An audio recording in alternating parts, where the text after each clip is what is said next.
Hello, good evening बच्चे, कैसे हैं आप लोग? सभी अच्छे होंगे उम्मीद करते हैं। तो कल हम लोग एक छोटा सा टॉपिक डाले थे, महत्वपूर्ण अनुच्छेद बता रहे थे हम आप लोग को। तो महत्वपूर्ण अनुच्छेद में कल हम लोग एक क्लास कर चुके थे, आज दूसरा क्लास है जिसमें से कल हम लोग अनुच्छेद 1 से लेके 143 तक हम लोग चर्चा कर चुके थे। ये जो हम है इतना कुछ कॉमन बनाया गया है ताकि जो एग्जाम में बार बार रिपीट होता है, जो हमको बहुत लाभदायक होता है। तो हम पहले ही बोले हम लोग को रटना नहीं, सीखना है। पढ़ने का उद्देश्य पढ़ो ऐसा कि सदा हम लोग पढ़ा सके, इस तरह से हमको याद करना है। तो आज जो है हम लोग सर्वोच्च न्यायालय तक पढ़ लिए थे। सर्वोच्च न्यायालय में आज का जो हमारा टॉपिक होगा, पहला होगा हमारा महान्यायवादी। महान्यायवादी और कैग के बारे में पढ़ेंगे। तो अगर अनुच्छेद की बात करें, अनुच्छेद 76 में दिया गया है महान्यायवादी का वर्णन। महान्यायवादी का वर्णन किया गया है। तो ये महान्यायवादी होता क्या है? महान्यायवादी एक कानूनी अधिकारी होता है, विधि कानूनी अधिकारी होता है, जो कि किसी भी चीज़ को एक सलाहकार कहा जाए तो एक प्रकार का ये सलाहकार के रूप में काम करता है, ठीक है। और इसकी जो होता है ये राष्ट्रपति के द्वारा इसका नियुक्ति किया जाता है। और ये राष्ट्रपति, इसका कोई कार्यकाल नहीं होता है, राष्ट्रपति के पश्चात नियंत्रण होता है। और ये क्या होता है कि विधि कानूनी अधिकारी होता है, क्योंकि अच्छा सलाहकार होगा तो ही जो है किसी तरह का बात हो पाएगा, ठीक है, अच्छा चीज़ बन पाएगा।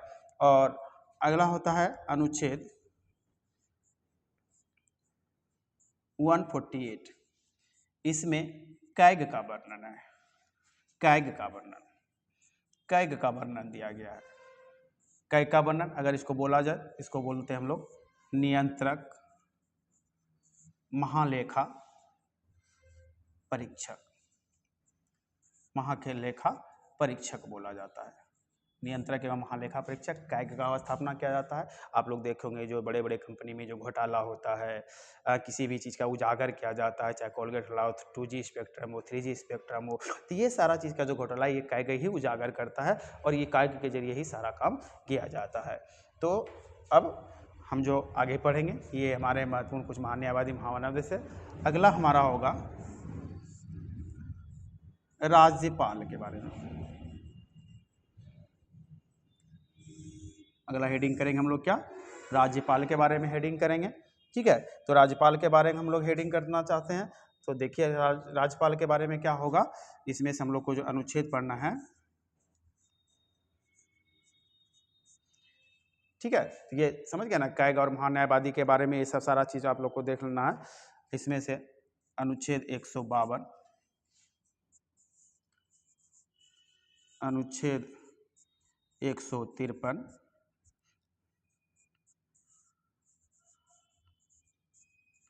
अनुच्छेद 154,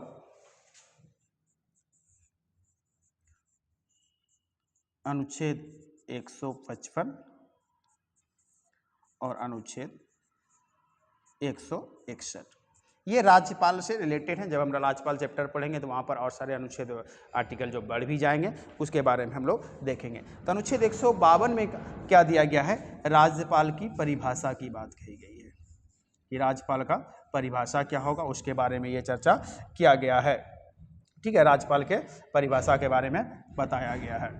उसके बाद अनुच्छेद 153 में क्या दिया गया है? क्या दिया गया है कि राज्यों के लिए राज्यपाल होगा। राज्यों के लिए राज्यपाल, राज्यों के लिए, राज्य में ही होते हैं ना राज्यपाल, जिसको हम लोग गवर्नमेंट बोलते हैं, गवर्नर बोलते हैं, सरकार बोलते हैं, ठीक है। तो राज्यों के लिए राज्यपाल होंगे, इसके बारे में ये वर्णन किया गया है अनुच्छेद 153 में। अनुच्छेद 154 में क्या है? शक्ति का वर्णन किया गया। इसके शक्ति एवं कार्य का वर्णन किया गया है कि इसको कौन कौन सी शक्तियाँ दिया गया है, कौन कौन से अपने शक्ति का इस्तेमाल करेंगे, ये सारी बातों को इसमें दिया गया है। अनुच्छेद 155 में क्या है? निर्वाचन की बात कही गई है। इसकी निर्वाचन की प्रक्रिया क्या होती है उसके बारे में बात कर दी गई है। और अनुच्छेद 161 में जो दिया गया है, ठीक है, अनुच्छेद 161 में क्या है? क्षमादान की शक्ति है। तो देखिए हम लोग अनुच्छेद 72 में कल के क्लास में देखे थे कि अनुच्छेद 72 में दिखाया गया था कि राष्ट्रपति महोदय को क्या है, क्षमादान करने की शक्ति है। वो तो फांसी की सजा माफ कर सकते हैं, लेकिन राज्यपाल महोदय को ऐसा नहीं है। बट इसको क्षमादान की शक्ति है कि कुछ ऐसी चीज़ है जिसको क्षमादान कर सकते हैं। ठीक है, इस बात को ध्यान में रखना। तो एक बार फिर से मैं रिपीट कर लूँ, अनुच्छेद 152 में क्या दिया है, राज्यपाल की परिभाषा के बारे में दिया गया। अनुच्छेद 153 उसमें क्या दिया गया कि राज्यों के लिए राज्यपाल होगा। उसके बाद अनुच्छेद 154 में उसके शक्ति के बारे में वर्णन किया गया। अनुच्छेद 155 में उसके निर्वाचन की प्रक्रिया दी गई है और अनुच्छेद 161 में क्षमादान की शक्ति दी गई है। ठीक है, तो इसको इस तरह से हम लोग थोड़ा थोड़ा कोरिलेट करके पढ़ रहे हैं ताकि जो याद करने में हमको आसान हो। ठीक है, क्योंकि ये सारा चीज़ थोड़ी छोटी छोटी बातें हमको याद रखना ही पड़ेगा।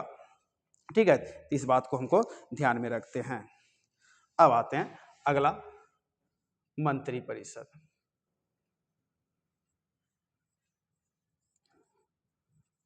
अगला हम लोग मंत्रिपरिषद के बारे में देखेंगे। तो देखेंगे कि मंत्रिपरिषद के बारे में कौन कौन सा आर्टिकल हमको पढ़ना है। ठीक है, तो इसमें से देखिए अनुच्छेद 163,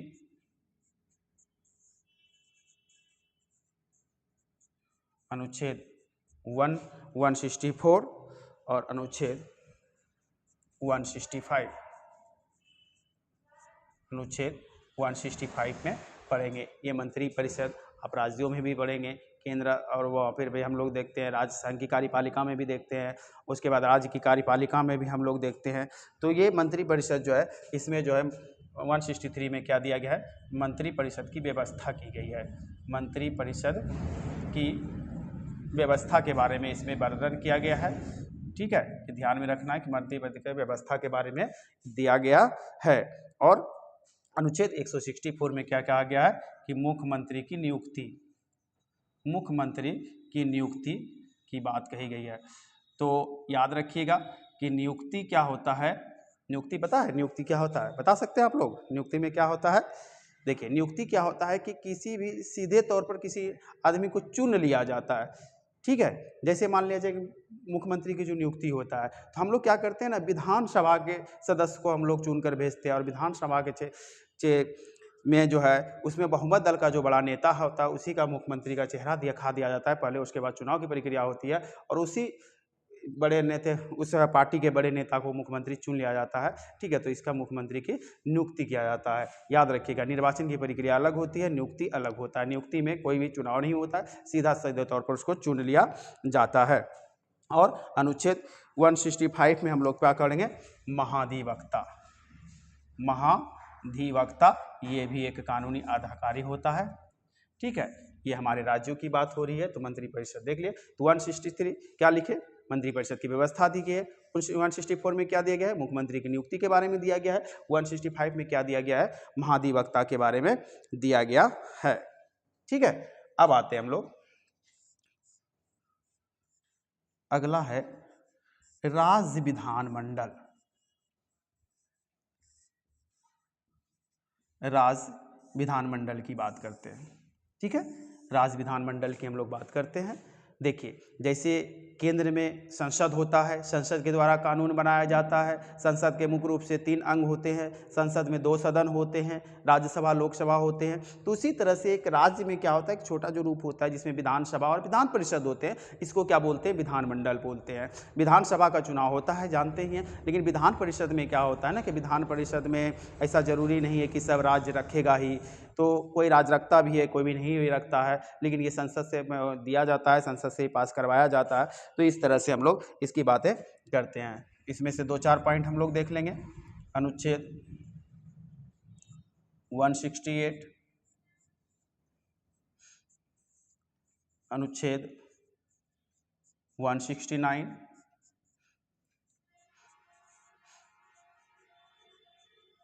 अनुच्छेद 170,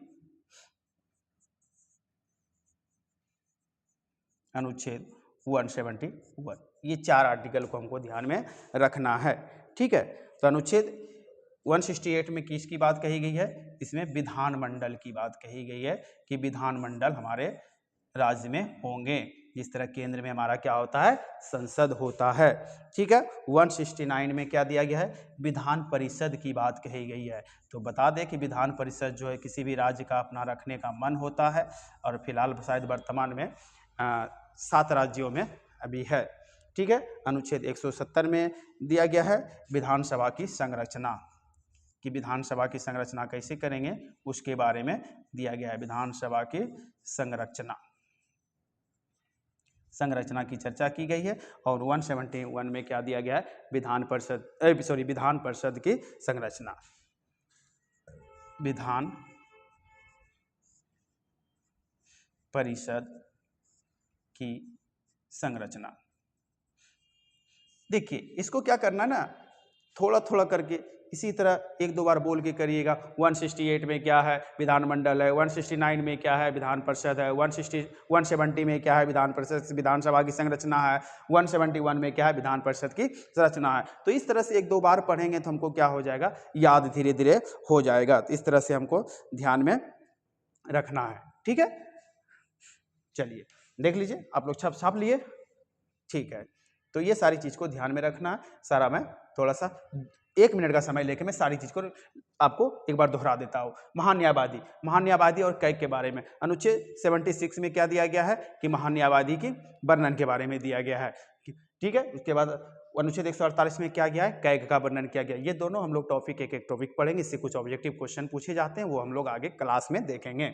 उसके बाद राज्यपाल में बात करें तो 152, 153, 154, 155, 161, 152 में क्या दिया गया है, परिभाषा दिया गया है। 153 में क्या दिया है, राज्यों के लिए राज्यपाल होगा। 154 में क्या है, शक्ति के बारे में वर्णन किया गया है। अनुच्छेद 155 में निर्वाचन की बात कही गई है। अनुच्छेद 161 में क्षमादान की शक्ति की बात कही गई है। उसके बाद हम लोगों ने देखा मंत्रिपरिषद। अनुच्छेद 163 में क्या दिया गया है, मंत्रिपरिषद की व्यवस्था के बारे में बात कही गई है। उसके बाद 164 में मुख्यमंत्री की नियुक्ति के बारे में दिया गया है। 165 में महाधिवक्ता के बारे में दिया गया है। उसके बाद राज्य विधानमंडल की बात करते हैं। जिस तरह संसद में केंद्र में संसद होता है, उसी तरह राज्य में विधानमंडल होता है, जिसमें विधानसभा और विधान परिषद होते हैं।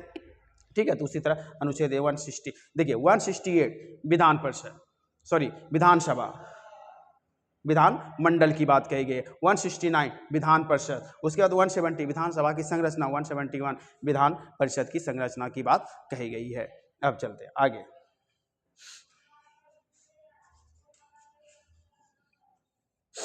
अब हम लोग आते हैं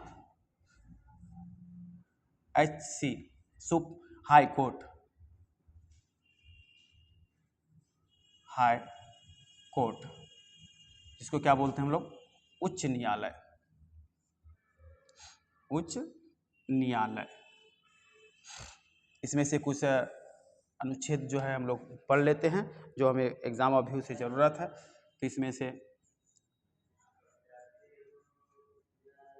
अनुच्छेद 214,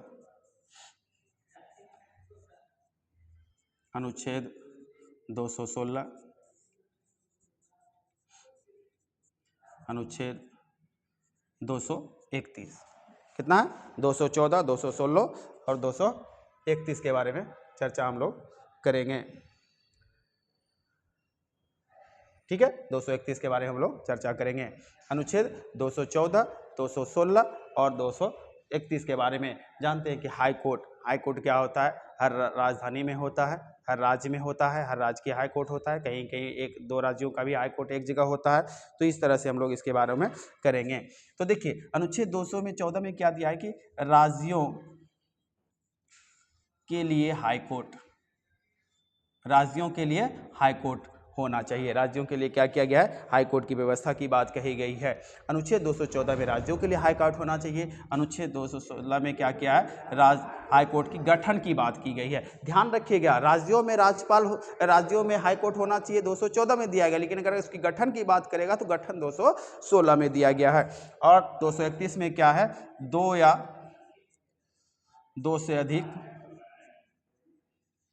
2 से अधिक राज्यों के लिए हाई कोर्ट, 2 या 2 से अधिक राज्यों के लिए एक हाई कोर्ट कभी कभी क्या होते हैं कि दो दो राज्यों के लिए एक ही हाईकोर्ट की व्यवस्था कर ली जाती है, जैसे कि हरियाणा और चंडीगढ़ के लिए होता है, तो ये सारी चीज़ों को कर लिया जाता है। ठीक है, अगला टॉपिक हमारा क्या होता है शुरू, ठीक है, याद रहेगा। अनुच्छेद 214 क्या है, राज्यों के लिए राज्यों के लिए हाईकोर्ट की होना चाहिए। उसके बाद 216 में क्या है, राज्यों के गठन की बात की गई, हाईकोर्ट की गठन की बात की गई है। अनुच्छेद 231 में क्या है, 2 या 2 से अधिक राज्यों के लिए गठन एक हाईकोर्ट की व्यवस्था की गई है। अब आते हैं हम लोग अगला,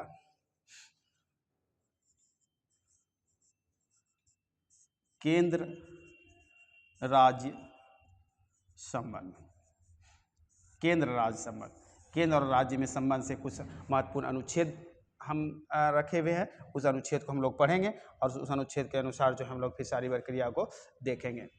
ठीक है, चलिए देखते हैं। अनुच्छेद 249, ठीक है, अनुच्छेद 249, अनुच्छेद 262,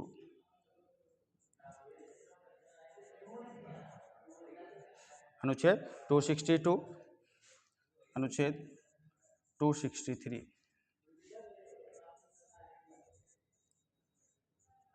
अनुच्छेद 266, अनुच्छेद 267,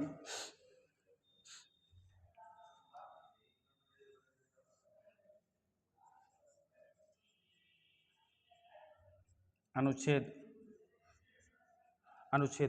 280,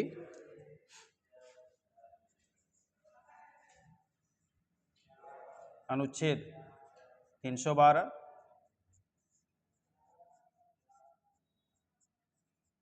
अनुच्छेद 315, अनुच्छेद 320। इतना आर्टिकल जो है हमको ध्यान में रखना है।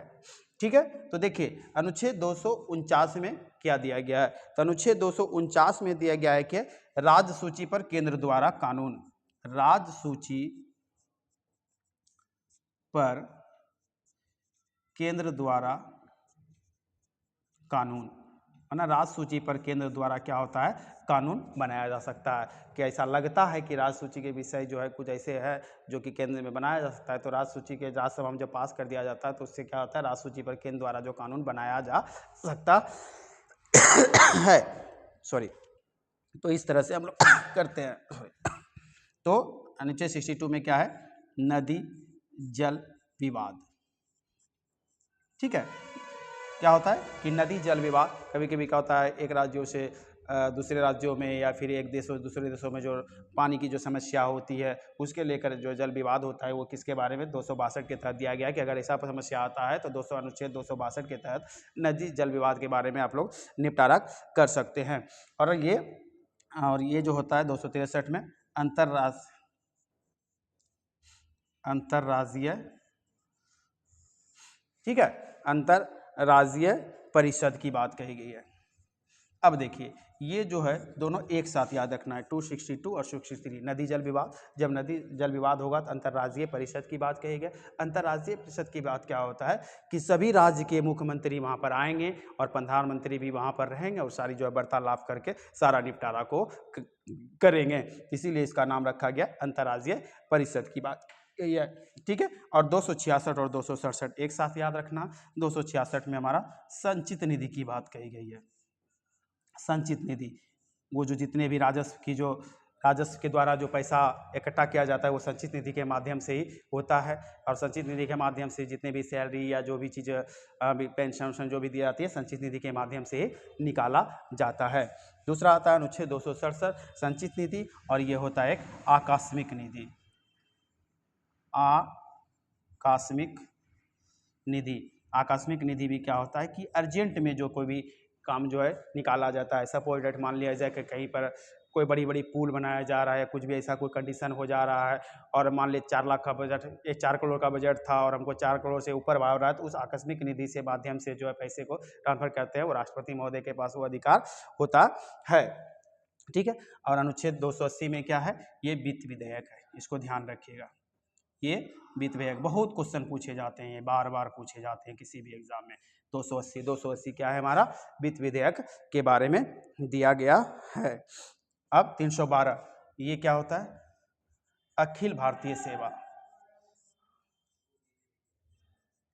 अखिल भारतीय सेवा, ठीक है। और अखिल भारतीय सेवा के अंतर्गत ही यूपीएससी का जो है संघ जो है बनाया जाता है। देखिए अखिल भारतीय सेवा के अंतर्गत जो है 3 होता है, एक आईएएस होता है, आईपीएस होता है और एक आईएफएस होता है, ठीक है। तो ये ध्यान रखिएगा, आईएएस आईपीएस, ठीक है, ये पुलिस सेवा होता है, ये प्रशासनिक सेवा होता है, ये इन वन सेवा होता है। यहाँ पर वन हमने लिख दिया। कभी कभी क्या होता है ना, अगर एग्जाम में होगा तो आईएफएस यहाँ पर इंडियन फॉरेन सर्विस की बात हो जाती है, तो इसलिए कभी कभी एग्जाम में पूछ ले जाते हैं कि कौन सा नहीं अखिल भारतीय सेवा के अंतर्गत नहीं आते, तो आईएफएस जब यहाँ फॉरेन की बात होगी तो वो नहीं आते हैं। तो ये बात ध्यान रखिएगा, अखिल भारतीय संघ से सेवा के अंतर्गत 3 तरह का आईएएस आईपीएस और आईएफएस की बात की गई है, लेकिन आईएफएस अगर इंडियन फॉरेन सर्विस की बात हो जाएगा तो वहाँ पर ऐसा नहीं होगा, ठीक है। उसके बाद 315 में यूपीएससी के बारे में बात किया गया है, ठीक है।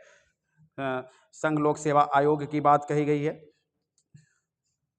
संघ लोक सेवा आयोग की बात कही गई है, संघ लोक सेवा आयोग, संघ लोक सेवा आयोग, ठीक है। यूपीएससी में यही इसी के बारे में किया गया। और 320 में यही जो है यूपीएससी के कार्य के बारे में वर्णन किया गया है, कार्य के बारे में वर्णन किया गया है, ठीक है। यूपीएससी के कार्य कैसे होते हैं उसके बारे में ये वर्णन किया गया है, तो ध्यान में रखिएगा ये सारी चीज़ को। 249 राष्ट्रीय सूची पर केंद्र द्वारा कानून बनाया जाता है। अनुच्छेद 262 नदी जल विवाद के बारे में बताया गया है। अनुच्छेद 263 अंतर्राज्यीय परिषद के बारे में बताया गया है। 266 एक साथ याद रखना है, संचित निधि और आकस्मिक निधि। 266 संचित निधि, 267 आकस्मिक निधि।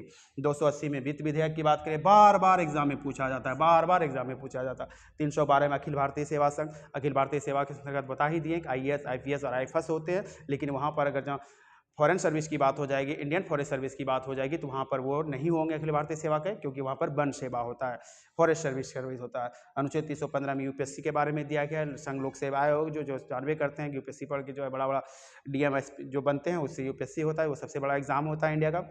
और अनुच्छेद 320 जो यूपीएससी के कार्य की वर्णन के बारे में सारी बातों को चर्चा किया गया है, ठीक है। इस बात को ध्यान में रखना है आपको, ठीक है। समझ में आ रहा, रटना नहीं, सीखना है आप लोगों को। 1-2 बार इसको पढ़ लीजिएगा, उसके बाद हम लोग इसको देख लेंगे।